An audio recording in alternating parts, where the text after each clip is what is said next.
हमारी ज़िंदगी कितनी छोटी है राइट। एवरेज अराउंड 70 से 80 साल। वहीं लेकिन हम उसको कंपेयर करें किसी इंसेक्ट की ज़िंदगी से, जैसे कॉकरोच, मच्छर, मक्खी, तो जिनकी होती है कुछ 1-2 दिन की ज़िंदगी, तो हमारी ज़िंदगी बहुत ही बड़ी लगती है। बट वहीं अगर हम कंपेयर करें उसको एक ग्रीनलैंड शार्क की ज़िंदगी से, जो कि अराउंड 400 साल जीती है, तो हमारी ज़िंदगी बहुत छोटी लगने लगती है। तो आखिर ऐसा क्यों होता है? सेम प्लेनेट पे इतनी सारी स्पीशीज और उसमें भी इतना ज़्यादा लाइफ स्पैन में डिफरेंस। तो आइए जानते हैं, लेकिन इसका आंसर उतना सिंपल नहीं है। चलो कंपेयर करते हैं 3 जानवरों को, एक चूहा, इंसान और हाथी। हाँ, इंसान भी जानवर ही होते हैं। तो यहाँ मैंने इन तीनों को अरेंज किया है उनके साइज के हिसाब से, असेंडिंग ऑर्डर में राइट। सबसे छोटा चूहा, उसके बाद इंसान और उसके बाद एक हाथी। एक चूहे का लाइफ स्पैन कितना होता है? 2 से 3 साल, ठीक है। सबसे छोटा है तो सबसे कम लाइफ स्पैन हुआ उसका। फिर आते हैं इंसान पे। इंसान चूहों से थोड़ा बड़ा है, इसलिए उनका लाइफ स्पैन होता है अराउंड 70 से 80 साल। ओके, अब आते हैं सबसे बड़े जानवर पे, जो कि है हाथी। तो सबसे ज्यादा लाइफ स्पैन भी उसका होना चाहिए राइट, लेकिन नहीं, उसका लाइफ स्पैन होता है अराउंड 60 से 65 साल। तो हमारा जो लॉजिक था कि जितना बड़ा जानवर होगा उतना ही ज्यादा उसका लाइफ स्पैन होगा, वो यहाँ ब्रेक कर जाता है। तो आखिर हो क्या रहा है? तो यहाँ पे एक मेजर फैक्टर होता है मेटाबॉलिज्म। जिसको नहीं पता मेटाबॉलिज्म क्या होता है, तो ये बेसिकली हमारी बॉडी की सारी केमिकल प्रोसेस है जिससे हमारा फूड एनर्जी में कन्वर्ट किया जाता है। तो जितना फास्ट आपका मेटाबॉलिज्म होगा उतना ही कम आपका लाइफ स्पैन होगा, और ये सिर्फ एक फैक्टर है। मेटाबॉलिज्म बेसिकली इनवर्सली प्रोपोर्शनल है आपके लाइफ स्पैन से। सिंपल भाषा में, जितने तेज आपका इंजन चलेगा उतनी ही जल्दी आपकी मशीन खराब होगी।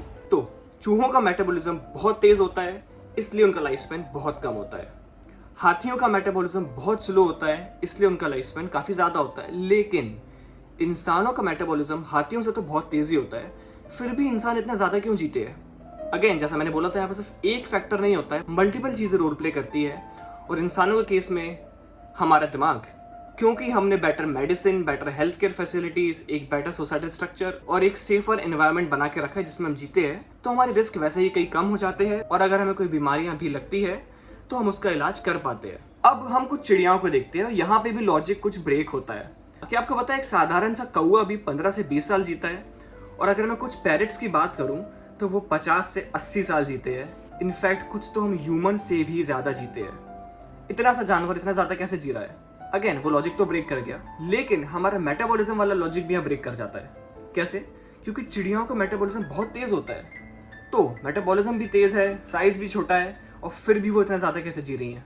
तो चिड़ियाओं के केस में एक दूसरा फैक्टर रोल प्ले करता है, और वो है एक बेटर सेलुलर रिपेयर सिस्टम। जी हाँ, उनकी बॉडी काफी जल्दी अपने आप को फिक्स कर पाती है, बीमारियों से रिपेयर कर पाती है, और इसलिए ऑटोमेटिकली उनकी लाइफ एक्सपेक्टेंसी या उनका लाइफ स्पैन काफी ज्यादा बढ़ जाता है। अब चलते हैं समुद्र में, ओशन में। जैसा मैंने एग्जाम्पल बताया सबसे पहले, ग्रीनलैंड शार्क का, जो कि अराउंड 400 साल जीती है, और वहीं एक बोहेड व्हेल अराउंड 200 साल। तो अब समुद्र में इन मछलियों पर क्या रोल प्ले कर रहा है? इन मछलियों का केस सबसे ज्यादा इंटरेस्टिंग है, क्योंकि यहाँ एक नहीं, दो नहीं, मल्टीपल ऐसे फैक्टर्स और रीजन है जो कि उनको हेल्प करते हैं ज्यादा जीने में। जैसे सबसे पहला कोल्ड एनवायरनमेंट, दूसरा स्लो मेटाबॉलिज्म, और तीसरा डीएनए रिपेयर मैकेनिज्म। बेसिकली उनकी बॉडी एक तरह से स्लो मोशन में ही काम कर रही है। ठंडा एनवायरनमेंट उनकी बॉडी को बहुत ही स्लो एज करता है, स्लो मेटाबॉलिज्म तो रोल प्ले करता ही है, और उनका डीएनए इतने जल्दी रिपेयर होता है कि पूछो मत। तो अब ओवरऑल बिग पिक्चर को समझते हैं।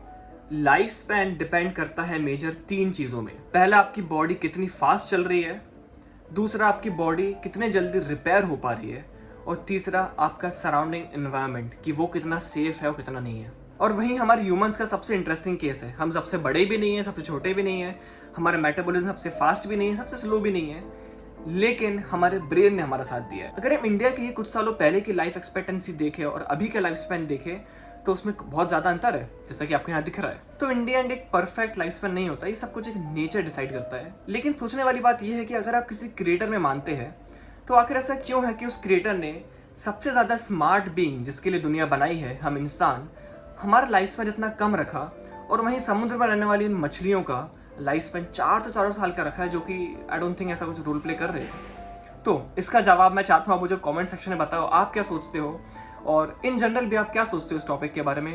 एंड अगर आपको वीडियो इंटरेस्टिंग या इन्फॉर्मेटिव लगी है तो सब्सक्राइब कर दो and keep supporting. Thank you.